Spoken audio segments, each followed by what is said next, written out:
Hi everyone, it is once again Captain of the Rings from the Radio of the Dread Elves. Long time no see, but this time we're actually finally reviewing my games in the tournament of Bologna that I told you about. I went there with high hopes, I tested my list a couple of times, and I just want to see how I can actually perform in a big tournament. There were 160 people, my teammates, well, I actually never met them before, so we just started to get together and to define our strategies and the pairings along the way. And so in the end, I realized that the lists that the opponents were bringing were actually very tough for my own, and there weren't really that many good matchups, or at least this is what I realized after the tournament. But here we are, let's go straight into it because I want to show you how a big tournament actually works. So here we go. And the question is, who is afraid of the big scary lizard? Certainly not me, my Dread Elves are good to go. So moving forward, I will show you the deployment of the two armies. Here, as you can see, is the army of my opponent on the other side of the field. He has, going from the left, a small unit of skinks, which are small lizards that shoot with blowpipes poison darts to the enemy. Behind them, he has a unit of swarms of snakes and other reptilian creatures.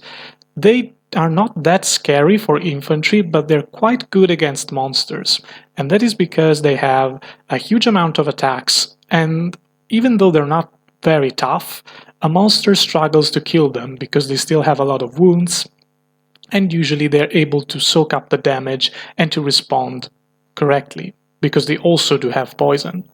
Then he has a big unit of Saurian warriors. You can see the big lizards with the hammers. They are actually Saurian veterans, so they are very beefy fighters. They are very strong, they can do damage to mostly anything. Their drawback is that they are quite slow, and so if I'm able to get them on the flanks, I might be able to manage them. Behind the veterans, there is a big dinosaur. That is a sauropod, actually. It's the biggest piece in the game, at least as far as I know of, and he is very good at splatting people. So he's able to stomp any creature as long as it's not a monster, and I basically think it's the only monster model that is able to stomp things that are also monstrous, so of medium height, for example. Then he has another small unit of skinks, another a little bit bigger unit of skinks with his general, which is the blue toad that you can see on the right. On the other side of his deployment type, he has a big unit of skinks that are skirmishing, so they are harder to hit for my arrows. Behind them, he has another unit of swarms, another unit of skinks with blowpipes, 3 stegosaurs, which basically are a hybrid type of unit. They are still dinosaurs, so they are pretty big. They're not as big as the monster that we saw before, but they are still able to do some damage, and they also have big bows on top of them, so they're also able to shoot. Finally, he has a hero on a flying dinosaur. This dude is mostly a backfield hunter, so he goes after mages, soft units. He's kind of scary for me, but not so much. I think I have the tools to deal with them. Then we move on to my deployment. I have my hybrid cavalry on the left flank, my heavy cavalry right next to them, then the spears. Then I have a unit of fast cav that is there to deter my enemy from moving right forward, my crossbows with a mage in it, my altar, which provides all the bonuses of fear and whatsoever, my unit of good fighters, so the tower guard with the battle standard bearer within, another unit of fast cav, my general that I decided to run as a solo character and not inside one of my cavalry units. I decided to do this because I think that he doesn't have any armor-piercing damage. He has spells that are very scary for me, but I should be able to manage them because I also have the 3 upward save against fire, so those spells are not that scary. He does have one spell, though, that I didn't account for, which is basically a cannon shot, which completely negates my armor and is not flaming, so that is an issue that I didn't consider at first.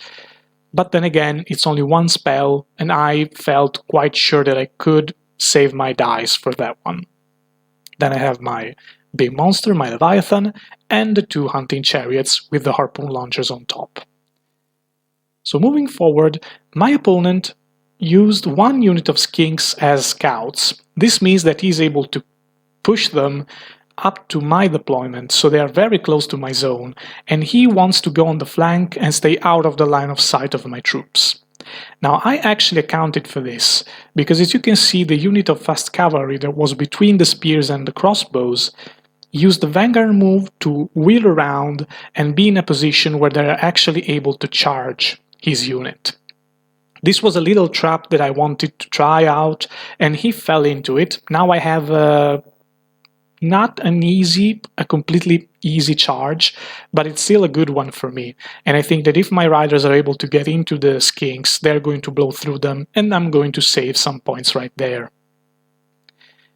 But this is my opponent's turn, so he moves forward with the skinks because he wants to get into shooting range to weaken my chariots, because to be fair, those are the only troops that can hurt him and that can actually hurt his dinosaurs.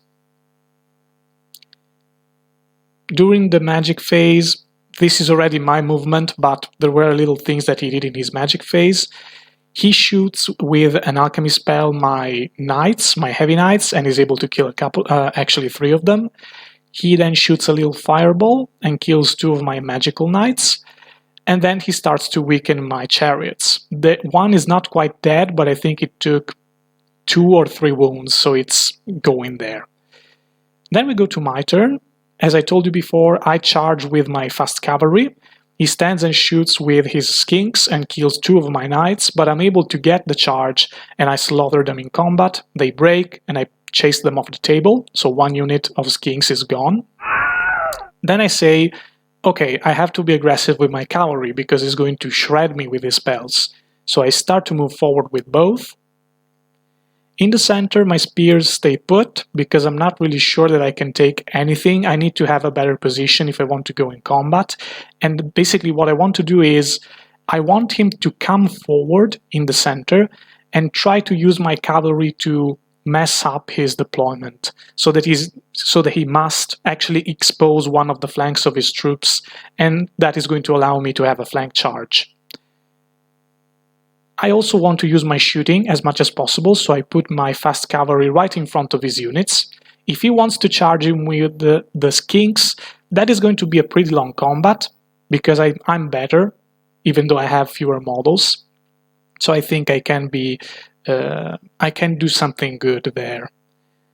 And if he doesn't want to charge me, he has to spend a turn shooting me with magic or bows, so anyway, it still works for me. On my right side instead, I move my general right behind those rocks. Those are actually infinitely high, so he's not able to see me unless he moves his troops around, so that's pretty good. And as I told you before, one of the chariots actually died because of the big bows on top of the dinosaurs and the small bows on top of the skinks. I charged, though, to get one of his units right in the backfield. As you can see, they fled through the big dinosaurs and they ended up in his backfield. He has moved his flying hero in the center of the board because he wants to move right behind, as I told you, to start dealing damage to my weaker units. Then we move on to his turn, and here things actually start to go very badly. He gets another shooting phase, he's able to rally the troops that fled, and he kills the other chariot. So each turn, one of the chariots dies. This truly hurts, because now that flank is not strong enough to handle those dinosaurs, and he's going to be able to start coming to my right flank, and is going to mess up my deployment. So what I thought would be the better choice is just to retreat, and in my consequent turn, I moved my big monster, my Leviathan, in the backfield to still keep an eye on the right flank, but to be far away from his things, because I know that my dinosaur is not going to win. In the center, as you can see, he starts shuffling around his units.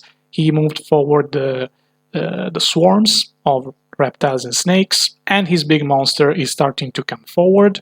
In the back you can see the units where his mage is, and that is one of the targets that I have in mind. I'm sorry some pictures are missing, but that is because I'm taken into the heat of the battle, so it's kind of hard to keep track of everything. But as you can see, he actually flew his hero behind my general and the tower guard that you can see in the top right of the picture, and then he was able to charge into my crossbows.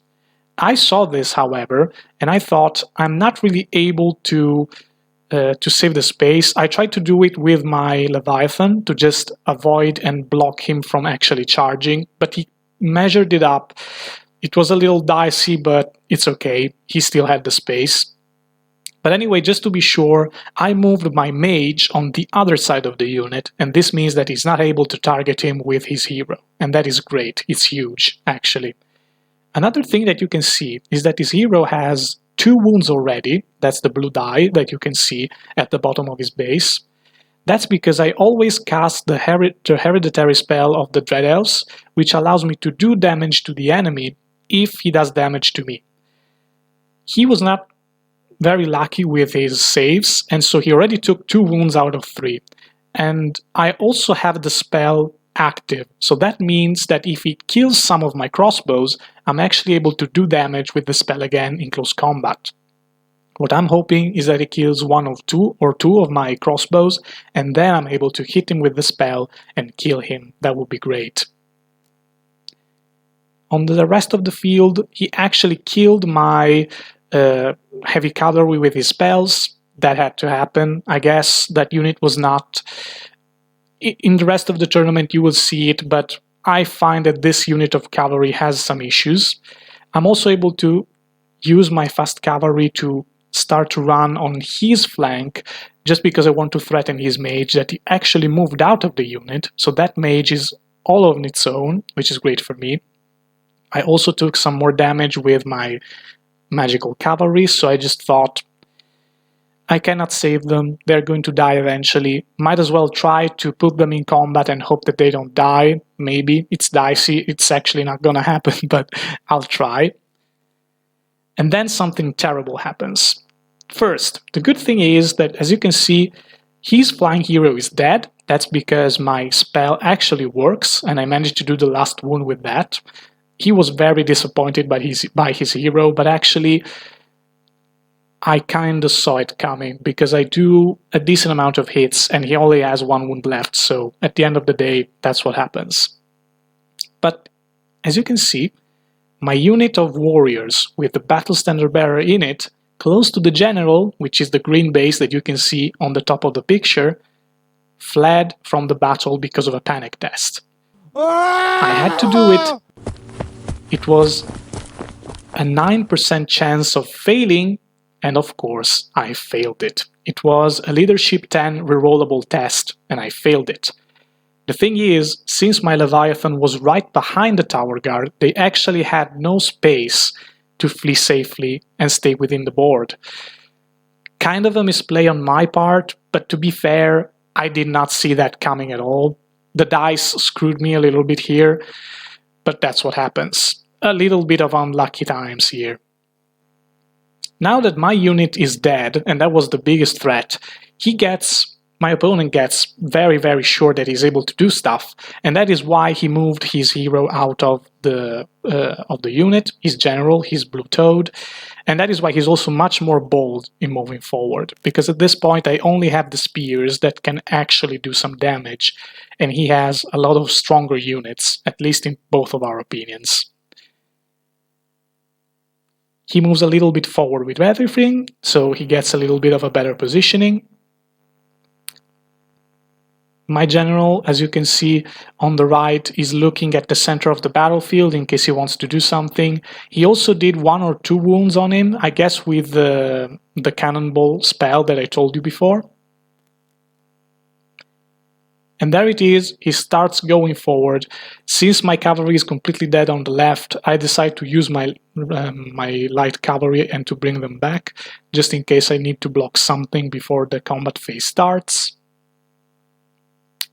Here, I just have to back up at this point, because my big unit is dead, my cavalry is almost completely destroyed, he has more bows than me, so again, I'm not able to kill as many, even though my crossbows are doing some work, and also the mage with cosmology is doing stuff. He's not really that good at it. He shoots a fireball and finishes off the light cavalry before they can do anything. And as you can see, he just moves forward. At this point, he's very sure.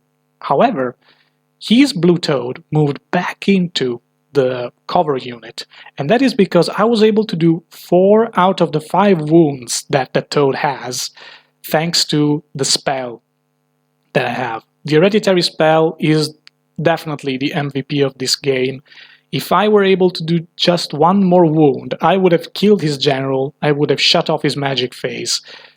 It was dicey, it was not something that happens that easily, but he made a big mistake by moving him on his own, because then my spell can target him directly, and he suffered a lot from it. But as you can see, I'm starting to castle up in the center because I want to try and limit the damage as much as possible. My monster has 4 wounds, as you can see the green die right next to it, so it's half dead. My spears are still untouched, but they don't have a lot of things to do, to be honest.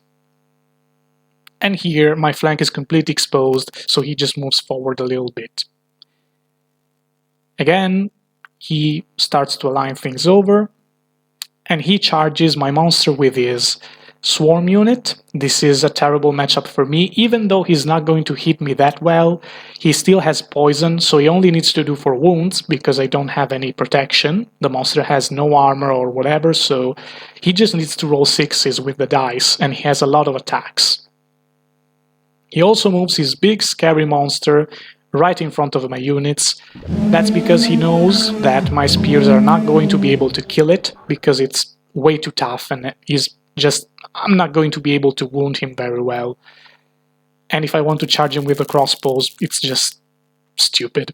I wouldn't do it. Then he also moves forward all the rest, so at this point he knows that he basically has the game in the bag. He just wants to go for it, because he knows that I don't have anything to protect myself. In combat, my spears do a couple of wounds to the big monster, because I decided to charge at that point. Better to charge than to be charged most of the time. But he just kills me. He has a lot of stomps, he has just a lot of killing power. And even though I have ranks, I stay for 1 turn or 2, but in the end he just kills me and I run off the table. And also I think he killed my monster and the crossbows with his troops. At that point, the end result is a crushing defeat for me. It's a complete defeat. He gets the full 20 points for the game, and I don't manage to save anything. But let's break it down. Was the matchup really that good? In my opinion, I could have done something better maybe. Not a whole lot, but still, it's not the worst matchup possible for me, at least from what I found out during the tournament. It still was a tough game for me. I was also a little unlucky with the dice.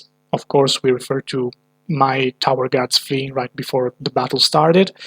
Bad decisions, maybe there were some, but again, I think I did my best, and the MVP was definitely the Curse of the Phantom Queen from my wizard.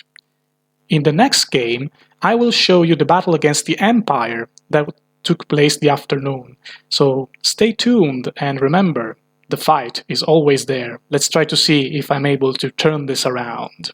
Bye and see you next time!